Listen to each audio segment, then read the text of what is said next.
சொன்னதுக்கு ஒரு காரணம் இருக்கிறது. அவனுக்கு பயம். நம்மளை கொண்டுவாங்க, மனைவினா நம்மளை கொண்டுட்டு அவளை தூக்கிட்டு போயிடுவாங்க, பெஸ்ட் சகோதரினே சொல்லிடுவாங்க. பயம். சிலர் பயத்தை நிமித்தம் சில காரியங்களை தப்பி ஓடிக்கொண்டிருக்கிறீர்கள். நீங்கள் பயப்பட தேவையில்லை. உங்களுக்காக தரிசனமாகி உங்களுக்காக வழக்காடுகிற ஒரு கர்த்தர் இருக்கிறார். Abrahamic blessing கொண்டு விட்டான். பல வருஷங்கள் அப்புறம் 20வது அதிகாரத்தில் 12வது அதிகாரம் he should be 75 years. அப்படிதானே? 12வது அதிகாரத்தில் அவனுக்கு 75 வயது. அப்போ சாராள் மேடமுக்கு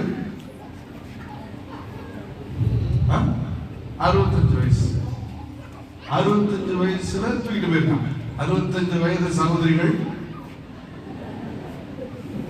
நீங்கள் சாராளை போல நகைக்கிறீர்கள். தூக்கிட்டு போக மாட்டாங்க. 20வது அதிகாரத்துல அபிமெலேக் கேராரை தூக்கிட்டு போறாரு. எத்தனை வருஷம் கழிச்சு? 25 வருஷம் கழிச்சு. 25 வயசுல அவளுக்கு 90 வயசு பாட்டி. 90 வயது பாட்டிகள் கவனம். 90 வயது பாட்டி தூக்கிட்டு போயிட்டான். எதுக்கு தூக்கிட்டு போனான்னு பார்த்தா, அங்கேயும் இதே பயத்துல இது எனக்கு சகோதரி சிஸ்டர் எனக்கு வீட்டார்.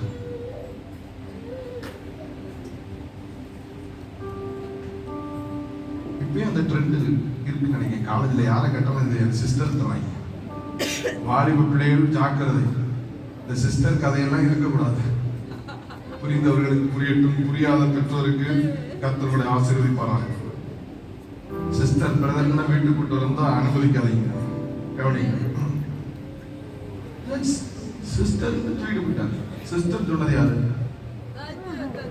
யார கர்த்தர் தண்டிக்கணும்?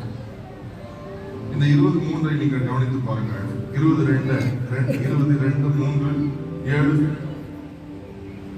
அங்கே ஆபிரகாம் தன் மனைவியாகிய சாராளை தன் சகோதரி என்று சொன்னதினாலே கேராரின் ராஜாவாகிய அபிமெலேக்குக்கு சொப்பனத்திலே தோன்றி, நீ அழைப்பிட்ட ஸ்திரீ நிமித்தம் நீ செத்தாய். தப்பிச்சது ஆபிரகாம். செத்தாய் யாருக்கு சொல்றாரு பாருங்க. அவள் ஒருவனுடைய மனைவியா இருக்கிறாள். இதெல்லாம் ஏப்ரஹாமிக் பிளெஸிங். நான் சொல்றேன், பயத்தின் மிச்சம் நீங்க போயிட்டு போகுது எதெல்லாம் விடுறீங்களோ, தூக்கிட்டு போனவனுக்கு ஆபத்து. தூக்கிட்டு போனவன் திரும்ப மட்டும் வந்து கொடுப்பான்.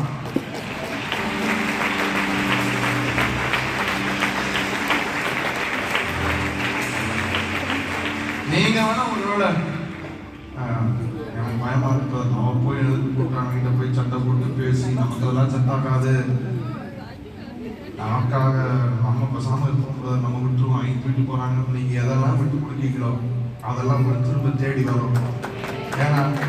ஏன்னா நீங்க வேணா விட்டு கொடுப்பீங்க, உங்களுக்காக நிற்கிறவர் விட்டு கொடுக்க மாட்டார்.